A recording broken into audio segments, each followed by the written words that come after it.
Hello friends, Munmun কিচেনে তোমাদের সবাইকে স্বাগত। দেখো আজকে আবার একটা নতুন রেসিপি নিয়ে হাজির হয়েছি। এটা হচ্ছে ফুলকপির ভাপা। গরম ভাতের সঙ্গে একেবারে জমে যাবে। তো দেখো সেই রেসিপিটার জন্য প্রথমে আমি ফুলকপি একটাকে ছোট ছোট করে এরকম সাইজের ফুলকপিগুলোকে কেটেছি। এবারে ওটাকে ভালো করে ধুয়ে একটা পাত্রের মধ্যে রেখেছি। এর মধ্যে দিয়ে দিচ্ছি সামান্য পরিমাণ মতো লবণ এবং 1 চামচ মতো হলুদ গুঁড়ো। এবার লবণ আর হলুদ গুঁড়োটাকে ভালো করে মাখিয়ে নিতে হবে হাতের সাহায্যে। এবারে এই ফুলকপিটাকে 5 মিনিট মতো লবণ আর হলুদ মাখিয়ে রেখে দিতে হবে রেস্টে। তো দেখো নুন আর হলুদটাকে ভালো করে মাখিয়ে নিতে হবে। দেখতেই পাচ্ছ আমার নুন হলুদটা মোটামুটি ভালোভাবে মাখানো হয়ে গিয়েছে। এবারে আমি দেখো গ্যাসের উপর একটা কড়া বসিয়ে দিয়েছি। সেই কড়াতে সামান্য রিফাইন তেল দিয়ে দিয়েছি। সেই তেলটাকে খুন্তির সাহায্যে ভালো করে গরম করে কড়ার চারধারে বুলিয়ে নিচ্ছি যাতে তেলটা ভালো করে গরম হয়ে যায়। এবারে যে ফুলকপিগুলো আমি রেখে দিয়েছিলাম রেস্টে 5 মিনিট মতো নুন হলুদ মাখিয়ে, সেই ফুলকপিটাকে এবার কড়ার মধ্যে দিয়ে ভালো করে ভেজে নিতে হবে। তো ফুলকপিটা কিন্তু অবশ্যই ভালো করে একটু লাল লাল করে ভাজতে হবে, তাহলে ভাপাটা দেখবে খুব সুন্দর লাগবে, যেটা গরম ভাতের সঙ্গে একেবারে জমে যাবে। নিরামিষের দিন একবার হলো এই ফুলকপির ভাপা রেসিপিটা তোমরা ট্রাই করো। তো দেখতেই পাচ্ছ ফুলকপিটা মোটামুটি আমার ভালোভাবে ভাজা হয়ে গিয়েছে। আর একটু ভালো করে ভেজে নেব লাল লাল করে। এবারে ভাজা হয়ে গেলে ফুলকপিগুলোকে তুলে আমি একটা পাত্রের মধ্যে রেখে দেব। তো যেদিন নিরামিষ ফুলকপির একঘেয়েমি কোপ্তা রেসিপি খেয়ে খেয়ে বোর হয়ে যাচ্ছেন, একদিন এইভাবে ফুলকপির ভাপা রেসিপিটা করো। তো দেখো ফুলকপিটাকে তুলে আমি একটা পাত্রের মধ্যে রেখে দিয়েছি। এবারে চলো একটা মিক্সির বোল নিয়ে নিয়েছি, তার মধ্যে দিয়ে দিচ্ছি কিছু টমেটো কুচো এবং সামান্য পরিমাণে আদা, আর দিয়ে দেব 2টো কাঁচা লঙ্কা, দিয়ে এর একটা পেস্ট বানিয়ে নেব। আদা টমেটো কাঁচা লঙ্কার একটা পেস্ট করে নেব। দেখো পেস্টটা করে আমি একটা বাটির মধ্যে রেখে দিয়েছি। এবারে আমি কাজুর একটা পেস্ট বানিয়ে নেব। মিক্সির বোলের মধ্যে দেখো সামান্য পরিমাণ কাজু নিয়ে নিয়েছি, এই 25 গ্রাম মতো। সেই কাজুর একটা দেখো পেস্ট বানিয়ে নিয়েছি। এবার এই ভাপাটা করার জন্য আমি কি মশলা নিয়েছি দেখো, কালো সর্ষে, সাদা সর্ষে আর পোস্ত।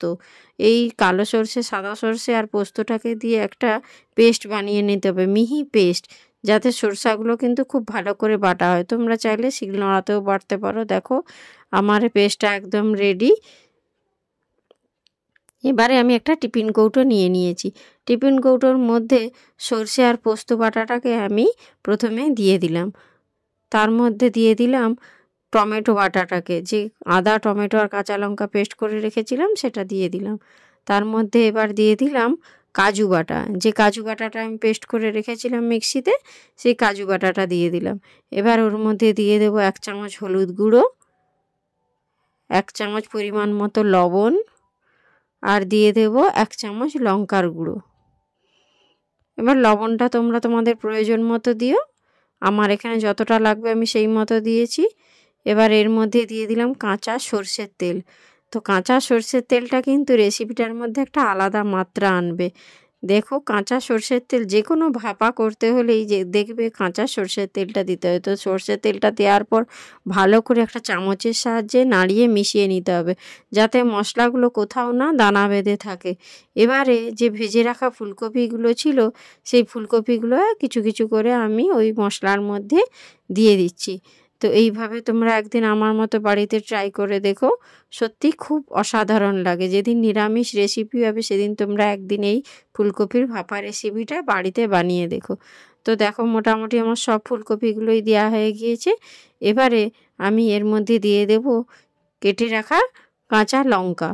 তো আমি 4খানা মতো লঙ্কাকে কেটে রেখেছিলাম, সেই কাঁচা লঙ্কাটাও দিয়ে ভালো করে চামচ দিয়ে এবার ফুলকপির মধ্যে ওই মশলাটা মাখিয়ে নিতে হবে। সমস্ত মশলাটাকে ফুলকপির সঙ্গে ভালো করে মাখিয়ে একদম সুন্দরভাবে রেডি করে নিতে হবে।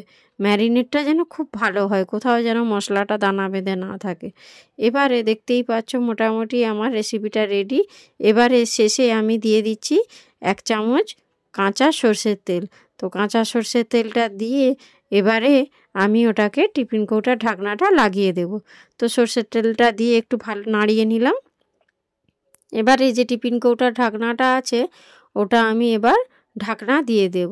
এবং গ্যাসের উপরে দেখো আমি একটা কড়া বসিয়ে দিয়েছি। তো কড়াটা মোটামুটি আমার তেতে গিয়েছে। এবার এর মধ্যে দিয়ে দেব সামান্য পরিমাণ জল।